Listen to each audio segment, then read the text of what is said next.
Sir घर के drainage से खून बहता देख पड़ोसी रमेश को शक हुआ। वो घर के अंदर आया तो दरवाजा खुला हुआ था। सर घर में कहीं भी फोर्स्ड एंट्री के निशान नहीं मिले और ना ही आसपास किसी ने किसी को आते जाते हुए देखा है। विक्टिम शिखा का मर्डर यही हॉल में किया गया। शिखा की 10 साल की बेटी निधि, प्रोबेबली उसने अपनी माँ का मर्डर होते हुए देख लिया था, इसलिए वो बाथरूम में जाकर छुप गई होगी।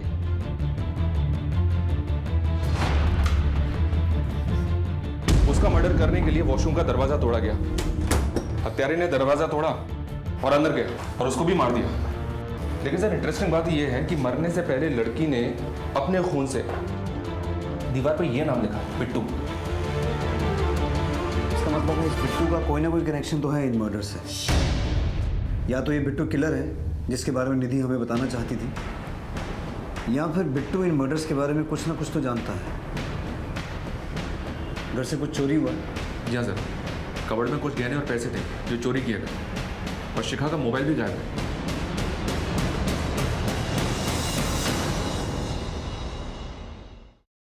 सर बिट्टू के बारे में विशाल ही बता सकता है और उसका हाल आप देख ही रहे। ऐसा कौन हो सकता है जिसे शिखा पहचानती हो, जो घर में आता जाता हो, जिसे आप भी जानते हो? सर शिखा यहीं अगले कमरे में बच्चों को ट्यूशन देती थी, वही बच्चे आते थे घर में, अब बस इससे ज़्यादा कोई और नहीं आता था जिसके बारे में आपको कुछ बता सकूं।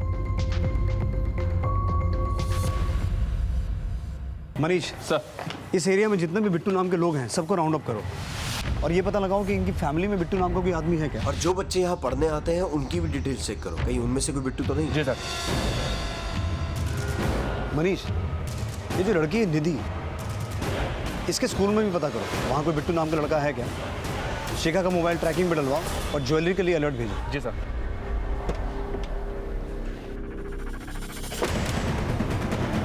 बिट्टू तेरा नाम है?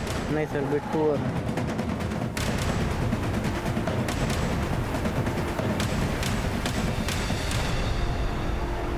ये क्या है सर? बिट्टू समझ के किसी को भी उठा लोगे? ऐसा कहीं होता है क्या? देखो अभी हम सिर्फ इंक्वायरी करें, एक बार तहकीकात पूरी हो जाएगी ना, उसके बाद तुम सबको छोड़ दिया जाएगा। समझ में आया? जब आपकी बीवी का मर्डर हुआ था उस वक्त आप कहाँ थे? मैं तो ऑफिस में ही था।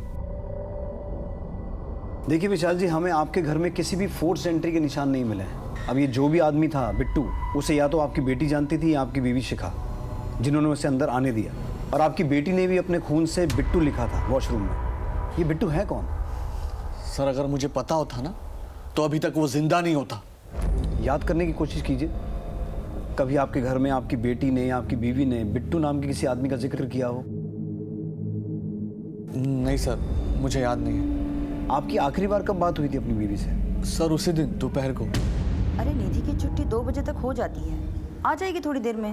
वैसे तुम क्या कर रहे हो? कुछ नहीं, आज मुझे भी ऑफिस में थोड़ा काम है, आते आते लेट हो जाएगा, 6-7 बज जाएंगे। कुछ सामान लाना है? नहीं, कुछ नहीं लाना है। ठीक है। फोन आपने किया था या शिखा ने? सर शिखा ने ही किया था। कुछ काम था उसे आपसे? नहीं सर, ऐसे ही किया था। फिर 2 घंटे के बाद रमेश का फोन आया और उसने बताया कि घर पे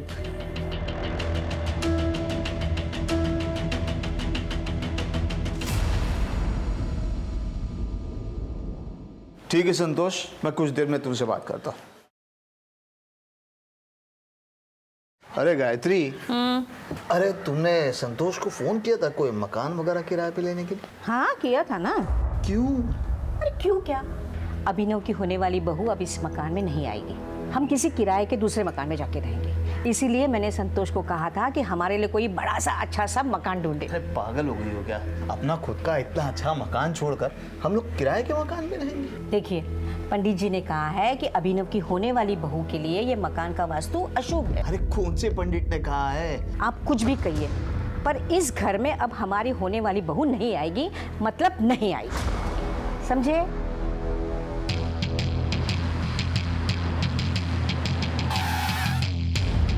मर्डर स्पॉट पर ये लिखा था। ये विशाल का बिट्टू नाम का कोई बिजनेस राइवल है क्या जो उसकी फैमिली का मर्डर कर सकता है? नहीं सर, बिट्टू तो कोई नहीं है। कोई और राइवलरी, कोई दुश्मनी या लड़ाई कुछ भी? हाँ सर, विशाल का झगड़ा चल रहा था जमुना दास से, प्रॉपर्टी के एक ब्रोकरी को लेकर। ये लो आप यहाँ पर साइन कर। ए, क्या करवा रहा है तू ये? एक बार का समझ में नहीं आता तेरे? नाले वाली जमीन की डील हो चुकी है, फिर क्यों बीच में बोल रहा है? जाना, पहले कस्टमर लेके आना, फिर बात करना, ठीक है? आप साइन कीजिए ना प्लीज। कहा ना मैंने, ये डील नहीं हो सकता। दास तुम क्या कर रहे हो? तू क्या करना? अरे छोड़ो। नहीं होगा भाई, तो नहीं हो सकता। उस झगड़े के कुछ दिनों बाद विशाल पर कुछ लड़कों ने अटैक किया था। अरे ऐसे कोई गाड़ी चलाता है क्या? बहुत शौक है दूसरे के काम में टांग अड़ाने का। अब देख तेरे साथ क्या हाल करते हैं। मारा साले को।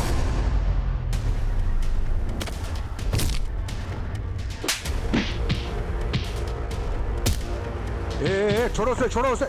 पुलिस को बुलाओ कोई। ए,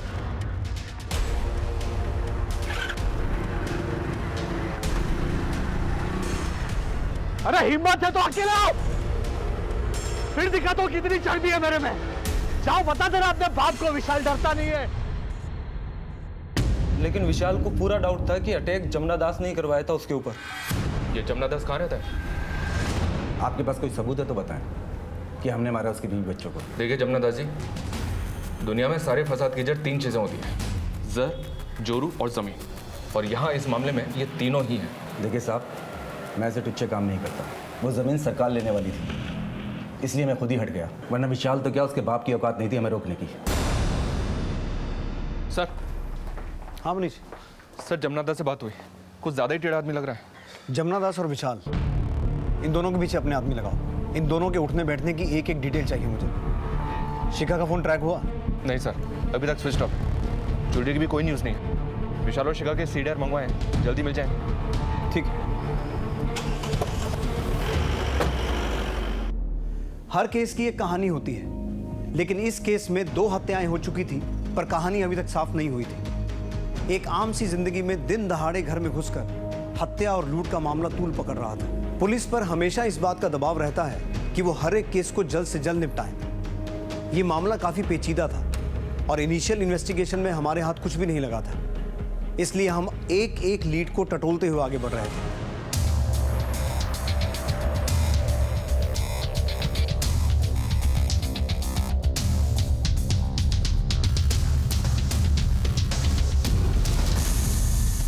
बेटा, ये बिट्टू नाम का कोई दोस्त है क्या आप लोगों का? नहीं सर। पर निधि के साथ तो आप लोगों की अच्छी दोस्ती थी। हाँ सर, पर कुछ दिन पहले निधि हम लोगों से बात करना बंद कर दी, सिर्फ रोहन से ही बात करती थी। कौन रोहन? निधि का बेस्ट फ्रेंड। मगर कुछ दिन पहले उन दोनों की जम के लड़ाई हुई थी। प्रिंसिपल टीचर ने उनके पेरेंट्स को बुलाया था स्कूल में और कंप्लेंट भी की। ठीक है बेटा, तुम जाओ। रोहन बेटा, उस दिन जो भी हुआ था हमें सब बताओ। हम प्रॉमिस करते हैं किसी को कुछ नहीं बताएंगे। निधि तुम्हारी बेस्ट फ्रेंड थी ना, उसके साथ ना कुछ लोगों ने बहुत बुरा किया है। अब उन लोगों को पकड़ने में तुम्हें हमारी मदद करनी होगी। करोगे ना?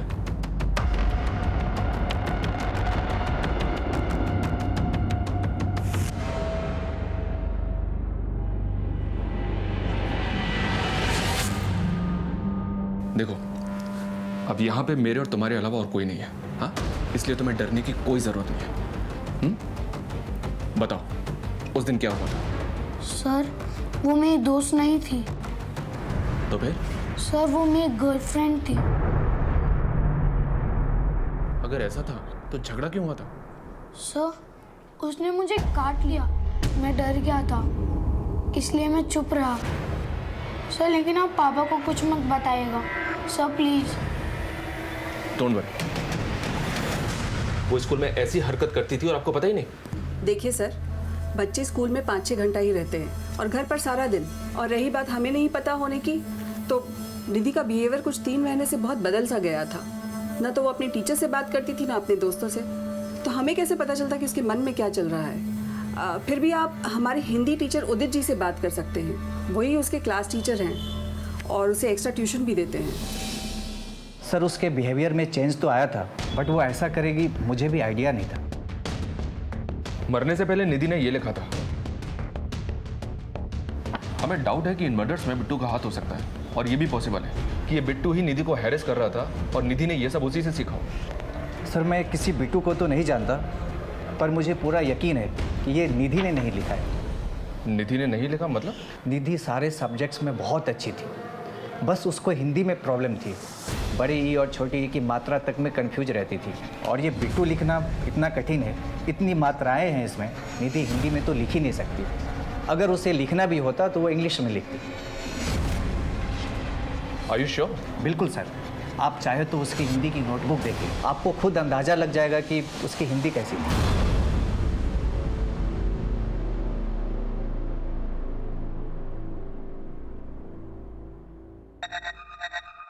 मेरा अभिनव कितना खुशकिस्मत है कि उसे तुम्हारे जैसी खूबसूरत बीवी मिल रही है। अच्छा है ना कान के?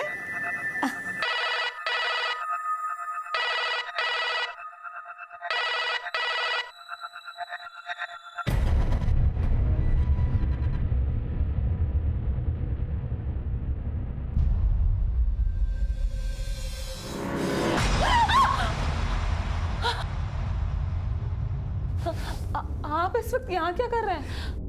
क्या हुआ बहू? अरे कुछ नहीं माँ, मैं पीछे से आ गया था तो घबरा गई इसलिए चीख पड़ी। और क्या?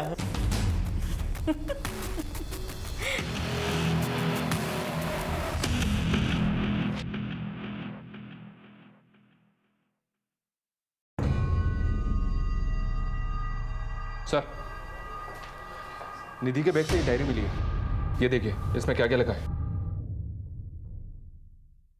दो लोग एक साथ रहते हैं, प्यार करते हैं, अगर सब ऐसे ही रहें तो कितना अच्छा हो लाइफ में, बट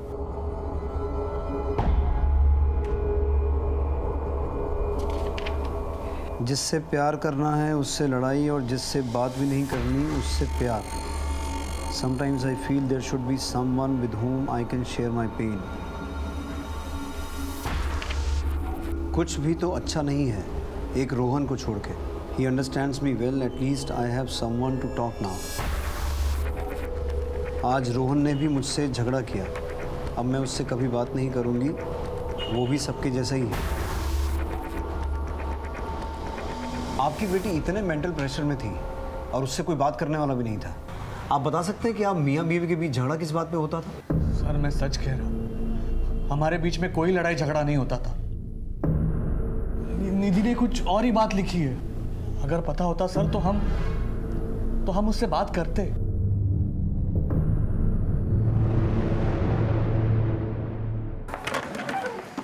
निधि की हिंदी की नोटबुक से ये तो साबित हो गया कि बिट्टू पुलिस की इन्वेस्टिगेशन को दूसरी दिशा में मोड़ने के लिए लिखा गया था। लेकिन क्या हुआ सर, क्या सोच रहे हैं? समझने की कोशिश कर रहा हूं कि मैं सही हूं या गलत।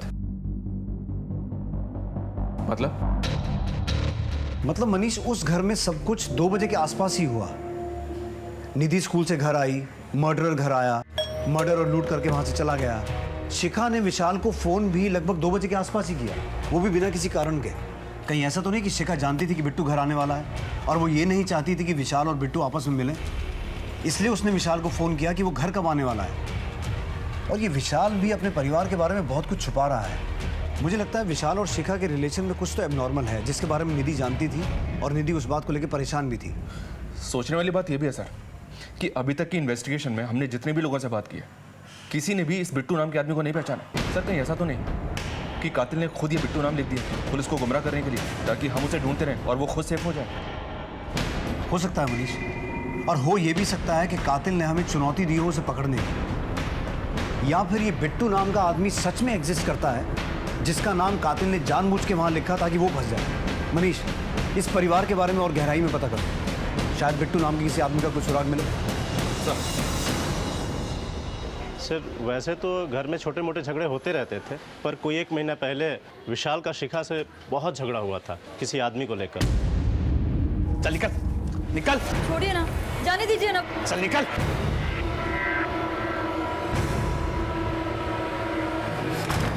सर कौन था, क्यों झगड़ा हुआ था, ये तो मुझे नहीं मालूम। वो आदमी इस मोहल्ले में न पहले दिखा था और ना ही बाद में दिखा। झगड़ा हुआ तो तुम्हारा किसी के साथ, तुमने बताया नहीं? सर मैंने और शिखा ने अपने घर वालों की मर्जी के खिलाफ भागकर शादी की थी। 12 साल के बाद कुछ 4 महीने पहले हम शिखा के कहने पर उनके घर भी गए थे, ये सोचकर कि हम एक नई शुरुआत करेंगे। लेकिन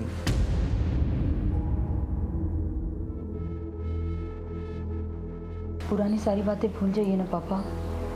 अब तो आपके नातिन भी आपसे मिलने की जिद करती है। आओ छू नाना की। जब बेटी ही मर गई तो नवासी कैसी? तुम लोगों ने यहाँ आने की हिम्मत कैसे की? चले जाओ यहाँ से। दोबारा यहाँ कदम रखने की कोशिश भी मत करना। पापा प्लीज, निधि नाम रखा है इसका, कम से कम इसके लिए। शिखा, ये सब क्या ड्रामा है? निकलो यहाँ से, विशाल लेकर जाओ इसे, अगर नहीं गए तो देख लेना। देख लेना मतलब? नहीं माना कि हम दूसरी जाति के हैं, लेकिन हमारे संस्कार तुमसे बहुत ज्यादा बेहतर है। अरे आनंद, तुझे तो एहसान मानना चाहिए कि मैंने ऐसे घटिया संस्कार वाले परिवार के साथ रिश्ता जोड़ा है। निकल निकल यहाँ से, और दोबारा मत आना यहाँ पर। निकलो यहाँ से। शिखा,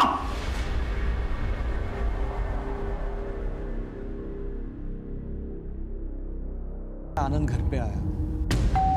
शिखा, जरा देखो कौन है।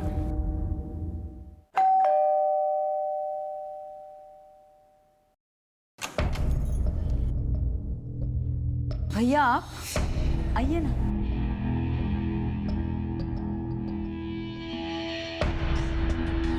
यहाँ क्या कर रहे हो तुम? अपनी बहन से मिलने आया हूँ। लेकिन ये मेरा घर है, तुम्हारे बाप का घर नहीं है।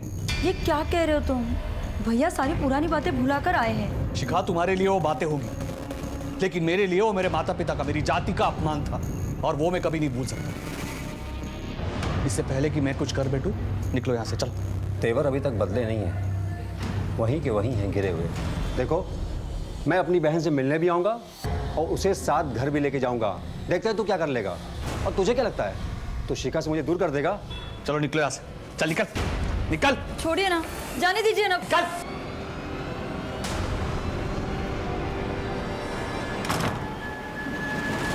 शिखा के कहने पर ऑलरेडी बेइज्जती सहन की थी, अब और नहीं सहना था, इसीलिए उसे देखकर गुस्सा आ गया और फिर झगड़ा हो गया।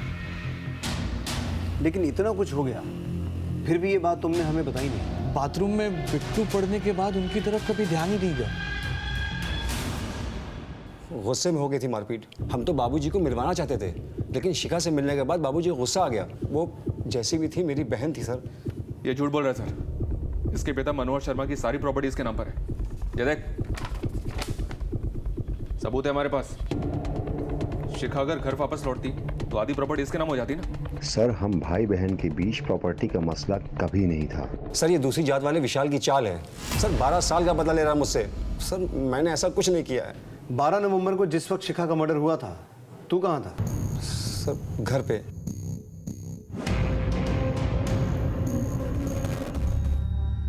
सर, निधि और शिखा की पोस्टमार्टम रिपोर्ट आ गई है। निधि की रिपोर्ट में तो कुछ नहीं मिला, मतलब वो मर्डर से 1-2 घंटे पहले ही फिजिकल हुई थी। फिजिकल? लेकिन किसके साथ? उसका पति विशाल तो उस वक्त ऑफिस में था। सर, शायद आपका अंदाजा बिल्कुल सही था। शिखा का जिसके साथ अफेयर होगा वो शिखा से मिलने आया होगा, सेक्स किया, उसके बाद मर्डर किया, और फिर पुलिस को धोखा देने के लिए वॉशरूम की दीवार पर उसने ये नाम लिख दिया, बिट्टू।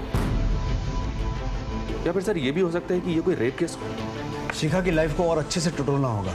सीडीआर आने में कितना वक्त लगेगा? शाम तक आ जाएंगे सर।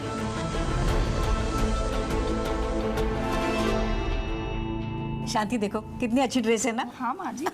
और ये देख, मैंने अपने होने वाली बहू के लिए क्या लिया है। ये झुमकी कितनी सुंदर है माँ जी। है ना, पहली बार जब अपने घर पे आएगी ना वो, तब मैं उसे पहनाऊंगी। कितना प्यारा है ना। जी बाबू जी। जरा पानी लेके आना पीने। जी बहुत प्यारे हैं। गायत्री, दिमाग खराब हो गया तुम्हारा? अरे शादी का घर है, घर में पैसे हैं, गहने हैं, और तुम ये दुकान से जाकर बैठी हो नौकरों के साथ। आप है ना, रेखा का टेंशन लेते, आपसे तो बात करना ही बेकार है।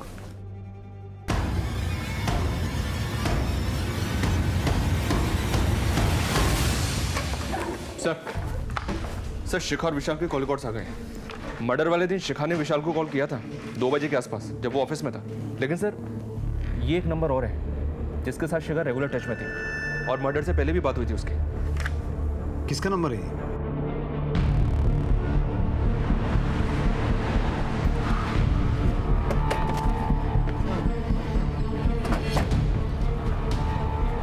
अश्विन, शिखा के साथ बहुत बातें होती थी तेरी। हाँ सर, विशाल भाई का अकाउंट चलता है मेरी दुकान में, इसलिए सामान के सिलसिले में बात होती है। क्या हुआ? ठीक है, थाने चल, हमें भी तुझसे कुछ बात करनी है। सर क्यों? सर क्या हुआ? बोल बोल। बहुत डीट बंदा है सर, इतना तोड़ो लेकिन अपना मुंह खोलने के लिए तैयार नहीं है। अरे तो इतनी मेहनत करने की ज़रूरत क्या है? ये लो ब्लड सैंपल लो और डीएनए मैचिंग के लिए भेज दो। अगर ये उस दिन फिजिकल नहीं हुआ था तो पता चल जाएगा, और अगर ये झूठ बोल रहा है तो फिर अपनी हालत का जिम्मेदार खुद होगा।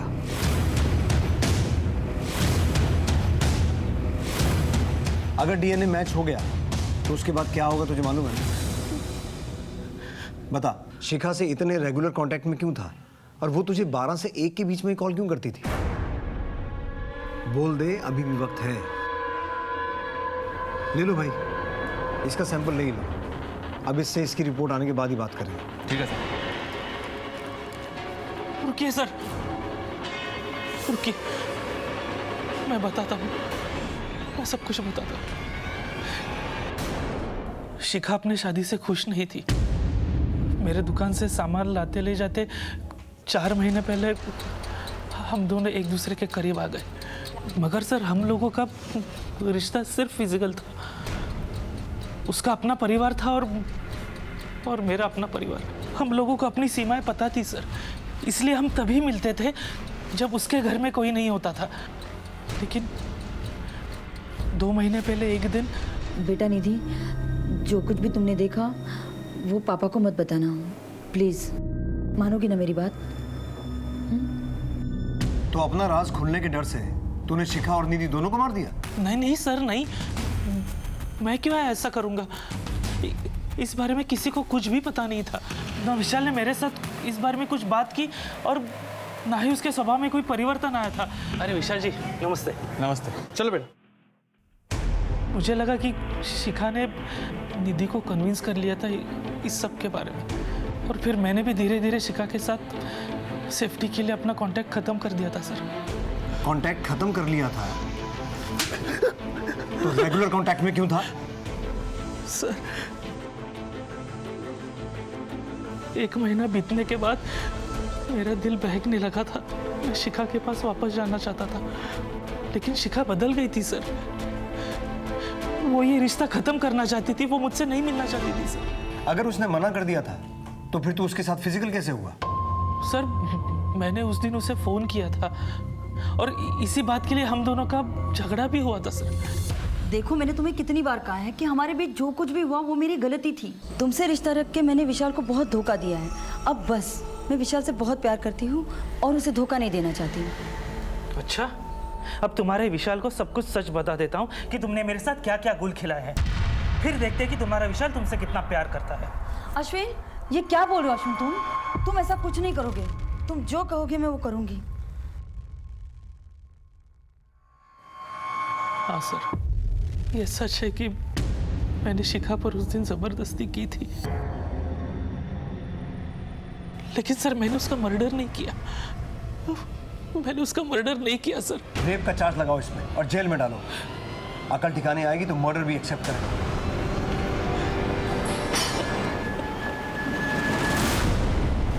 सर अश्विन की दुकान के सीसीटीवी फुटेज में शिखा के मर्डर के वक्त तकरीबन 2:30 बजे अश्विन अपनी दुकान में ही मौजूद था। लेकिन सर इस विशाल के बारे में एक इंटरेस्टिंग बात पता चली है। क्या? ये देखिए सर, तकरीबन 3 महीने पहले पूरी फैमिली का 50 लाख रुपए का जॉइंट बीमा निकलवाया गया, और अब शिखा और निधि की मौत के बाद ये विशाल ही इस पॉलिसी का सोल बेनिफिशियरी है। मतलब विशाल के लिए फायदे का सौदा रहा ये डबल मर्डर। मनीष, कहीं ऐसा तो नहीं है कि विशाल को शिखा और अश्विन के अफेयर के बारे में पता चल चुका था, इसलिए पहले उसने इंश्योरेंस करवाया और फिर शिखा और निधि को मारकर अब पैसा निकालना चाहता हो? मनीष, एक काम करो, विशाल के माँ बाप के घर जाओ और पता करो कि आखिर माजरा क्या है। शिखा के घर वाले तो नाराज थे इसलिए वो सामने नहीं आए, लेकिन इसके घर से अभी तक कोई क्यों नहीं आया? जी सर।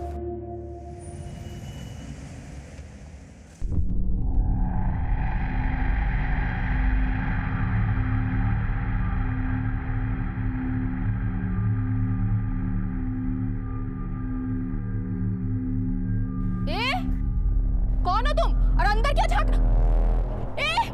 देखो चोर, पकड़ो। क्या हुआ शांति? माँ जी, वो लड़का हर रोज इधर ही देखता रहता है और आज तो शायद घर में घुसने की कोशिश कर रहा था।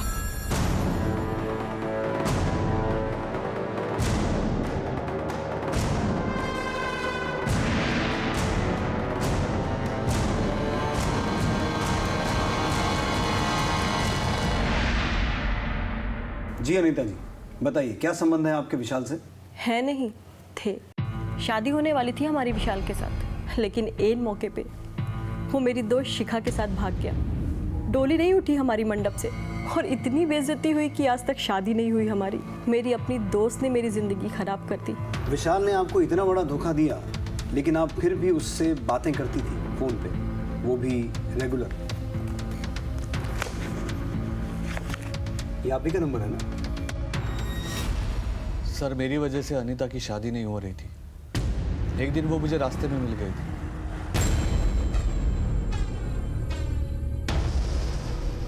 मुझे माफ करना अनीता, तुम्हारी बर्बादी का जिम्मेदार मैं हूं। मैंने बहुत गलत किया है तुम्हारे साथ। अगर तुम्हें किसी भी चीज की मदद चाहिए तो मुझे बता देना, लेकिन प्लीज मुझे माफ कर दो। हमदर्दी थी सर अनीता से, और कुछ नहीं। जिससे प्यार करना चाहिए उससे नफरत करते हैं, और जिससे बात भी नहीं करनी चाहिए उससे प्यार। कुछ याद आया? ये तो निधि के डायरी में लिखा था, लेकिन आप ये मुझे क्यों बता रहे हो? इसलिए विशाल की निधि ने ये बात शिखा को लेकर लिखी थी। शिखा तुम्हारे साथ शादी में खुश नहीं थी, इसलिए उसके संबंध अश्विन के साथ हो गए थे। सर, बकवास कर रहे हो आप, नाम खराब कर रहे हो आप शिखा का। मैं कोई बकवास नहीं कर रहा हूँ विशाल। अश्विन ने ये बात खुद कबूली है, और उसने हमें ये भी बताया है कि निधि ने उसको एक बार शिखा के साथ देख लिया था। इसकी वजह से ही निधि अपने दोस्त रोहन के साथ वो हरकतें कर रही थी। क्या? और ये भी कि निधि की लाइफ में स्ट्रेस तुम्हारे और शिखा के रिलेशन की वजह से। और एक बात, जिस दिन शिखा की मौत हुई थी उस दिन भी शिखा ने अश्विन के साथ रिलेशन बनाए थे। इतना चौंकने वाली बात नहीं है विशाल। एक अच्छी खबर तुम्हारे लिए भी है। यह है वो इंश्योरेंस पॉलिसी जिसके हिसाब से शिखा और निधि की मौत के बाद तुम्हें 50 लाख रुपए मिलने वाले हैं। ये पॉलिसी तुम्ही ने करवाई थी ना 3 महीने पहले।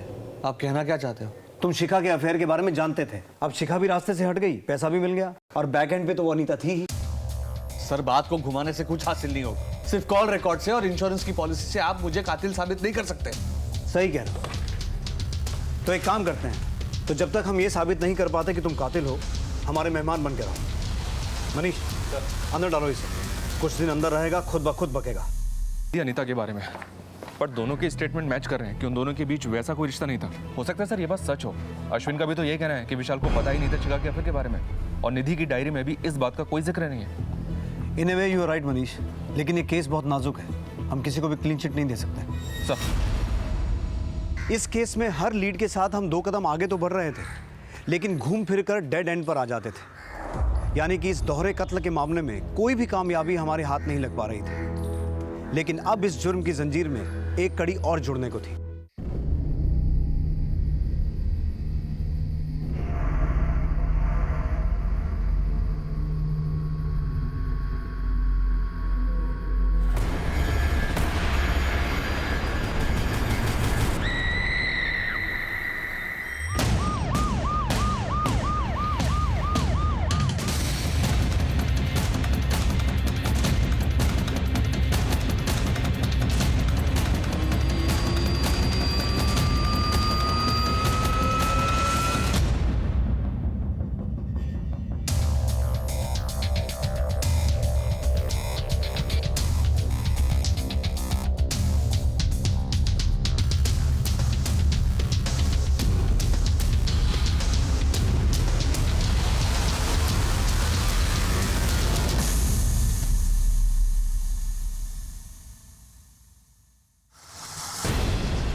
सर, ये बेड के नीचे पड़ा मिला है, फिलहाल बंद है सर। गायत्री जी के बेड के नीचे से मोबाइल मिला है, फिलहाल बंद है। सर, लगता है गायत्री जी को स्ट्रैंगुलेट करके मारा गया है। ये भी पता चला है कि घर में कुछ ही दिनों में शादी होने वाली थी। घर से नकदी, गहने सब गायब है। घर में कहीं भी फोर्स एंट्री का निशान नहीं है, लेकिन ये सारा मामला लूटपाट का ही लग रहा है। इसका मतलब है किसी को घर की पूरी जानकारी थी। या तो दरवाजा अंदर से खोला गया, या फिर किसी मास्टर की का इस्तेमाल हुआ। जी सर, घर के अंदर लूटपाट भी हुई है। हत्यारे ने मर्डर किया और सारा माल लूट के निकल गए। ठीक है मनीष, बॉडी को पोस्टमार्टम के लिए भेजो, और सभी पुलिस स्टेशन में हत्या और चोरी हुए गहनों की अपडेट भेजो, और ये पता करवाओ कि उस एरिया में कोई गैंग वैंग तो एक्टिव नहीं है। सर, मम्मी पापा दिल्ली जा रहे थे मेरी शादी के कार्ड बांटने के लिए, पर अचानक से मम्मी की तबीयत खराब हो गई और उन्हें घर वापस लौट कर आना पड़ा। फिर मैं पापा के साथ दिल्ली गया। हम लोग वहीं थे, जब हमें ये खबर मिली। आपको किसी पे शक है? घर में आने जाने वाला कोई आदमी या फिर पिछले कुछ दिनों में कुछ अजीब हुआ हो? हाँ सर, हमारी कामवाली ने कुछ दिनों पहले एक आदमी को घर के बाहर देखा था। ये फोन हमें आपके घर के बेड के नीचे से मिला है। नहीं सर, हम दोनों में से तो किसी का नहीं है, और गायत्री तो फोन रखती ही नहीं थी। मनीष, इसे साइबर टेक्नीशियन के पास भिजवाओ, ऑन करवाओ। हो सकता है मर्डर से छूट गया हो। और इनकी बाई ने जिस आदमी को घर के बाहर देखा था उसका स्केच बनवाओ। सर, इस केस के सिरे टटोलते हुए हम दूसरे केस में उलझ गए। इंसानी फितरत की कई कहानियां सामने आ रही थी। कोई भी जुर्म बिना दस्तक के नहीं होता। यहाँ भी जुर्म ने दस्तक दी थी। अभिनव के घर की मेड शांति ने घर के आसपास किसी अनजान आदमी को देखा था, और वहाँ विशाल के घर में इतना कुछ हो रहा था, लेकिन उसने कोई भी दस्तक नहीं सुनी। हमें इस बात पर यकीन नहीं हो रहा था, लेकिन अब इस केस पर रोशनी पड़ने को थी। ये शिखा का मोबाइल फोन है जो अभिनव की मां के घर से मिला है। शॉकिंग बात यह है सर कि इसमें अभिनव और शिखा के इंटीमेट वीडियोस और फोटोज हैं, देखिए। और सर, उससे भी बड़ी शॉकिंग बात यह है कि अभिनव का घर का नाम बिट्टू है। क्यों बिट्टू? जी सर, मैं सब कुछ बताता हूँ आपको। मैं एक दोस्त की शादी में गया था। वहाँ मेरी मुलाकात शिखा से हुई। धीरे धीरे हम दोनों दोस्त बन गए, फ़ोन पर बातें करने लगे। बातें मुलाकातों में बदल गई और हमें रिश्ता कायम हो गया। फिर अचानक एक दिन शिखा ने ये रिश्ता ख़त्म कर दिया। भूल जाओ कि हम कभी मिले भी थे। उसने रिश्ता खत्म किया और तूने उसे? नहीं सर, मैंने ऐसा कुछ नहीं किया। जो मोबाइल फोन शिखा का मर्डर करके चुराया गया था वो तेरे घर पे कैसे पहुंचा? उन फोटोज के लिए ना, ताकि तेरा और शिखा का रिश्ता हमेशा के लिए राजी बना रहे।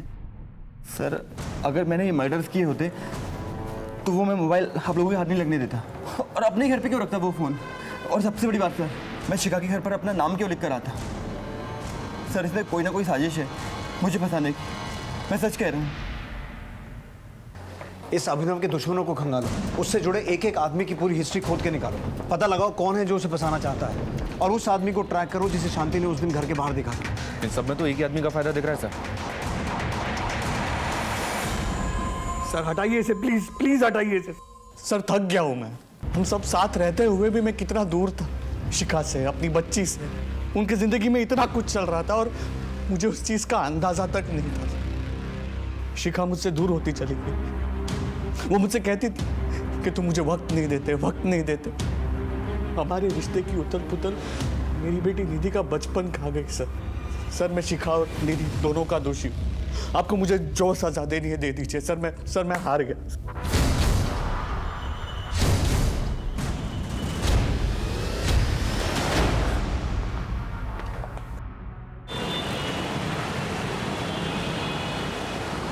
सर, गायत्री की मौत की असली वजह स्ट्रैंगुलेशन नहीं बल्कि डाइल्यूटेड वर्जन ऑफ साइनाइड है। मौत के बाद गला घोटा गया। Diluted version of cyanide? ये तो पेस्टिसाइड मैन्युफैक्चरिंग फैक्ट्रीज में इस्तेमाल होता है और इतनी आसानी से किसी आम आदमी के हाथ नहीं आता। मनीष, इस जिले की जितनी भी पेस्टिसाइड मैन्युफैक्चरिंग कंपनीज हैं सबसे संपर्क करो। पूरी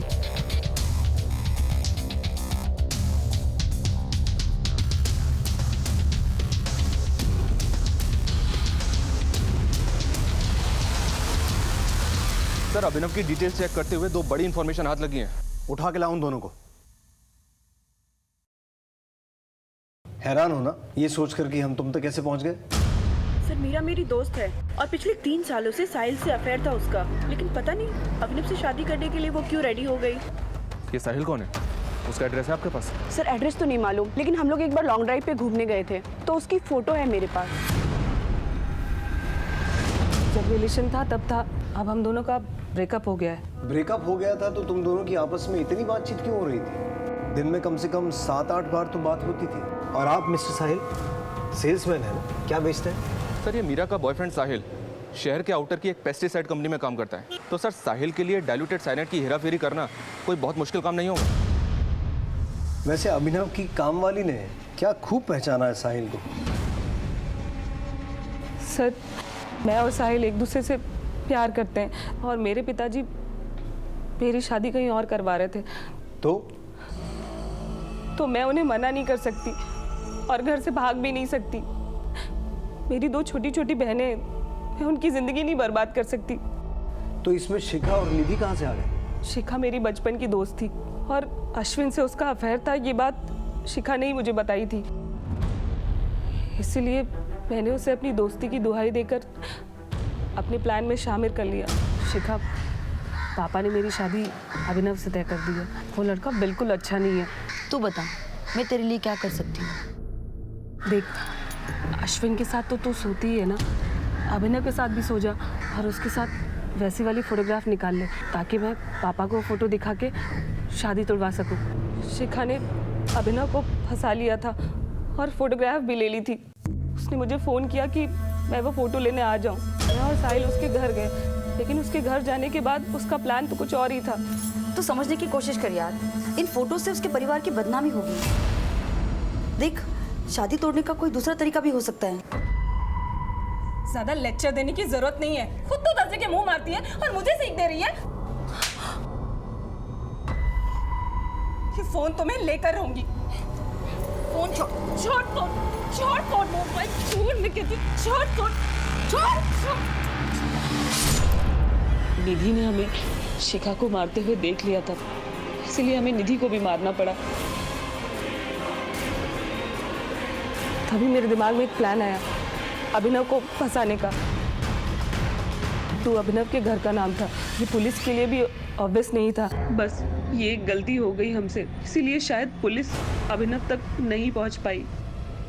गायत्री, उसे क्यों मारा? हमें लगा कि शिखा के कॉल रिकॉर्ड से पुलिस अभिनव तक पहुंच जाएगी और ये शादी टूट जाएगी, लेकिन ऐसा नहीं हुआ क्योंकि शिखा अभिनव से इंटरनेट कॉलिंग पर बात करती थी। हम शिखा के फ़ोन को अनलॉक नहीं कर पा रहे थे और शादी की डेट नज़दीक आती जा रही थी। इसीलिए हमने ये प्लान किया कि हम अभिनव को मार के शिखा का मोबाइल उसके घर पे छोड़ देंगे, ताकि किसी को भी फोटोग्राफ देखे तो उसे लगे कि अभिनव ने शिखा को मारा है और इस गिल्ट में उसने खुद की जान दे दी। और साहिल अभिनव के घर पर निगरानी रखने लगा। हमने उसी दिन अभिनव को मारने का प्लान बना लिया था, लेकिन कौन? अरे मीरा, तुम इस वक्त यहाँ पर? ये कौन है? हमने जो कुछ भी किया बस एक दूसरे के साथ रहने के लिए किया। एक साथ तो नहीं, पर अब तुम दोनों जिंदगी भर जेल की कालकोठरी में रहोगे। हमारे हाव भाव, हमारे बर्ताव और हमारी बातों का असर हमारे बच्चों पर होता है। यही कुछ हुआ था निधि के साथ। अपने माँ बाप से प्रभावित होकर वो अलग अलग हरकतें कर रही थी। ये एक बड़ी दस्तक थी जिसे न शिखा पहचान पाई और ना ही विशाल सुन पाया। अपने रिश्तों की कदर करें, डायरेक्ट इनडायरेक्ट कम्युनिकेशन पर खास ध्यान दें। बिखरते रिश्तों की दस्तक अगर वक्त रहते सुन ली जाए तो फिर तबाही की गूंज सुनने की नौबत ही नहीं आएगी। आपसे फिर मुलाकात होगी एक नए केस के साथ। तब तक देखते रहिए क्राइम पेट्रोल दस्तक। मकसद बताना नहीं, बचाना है।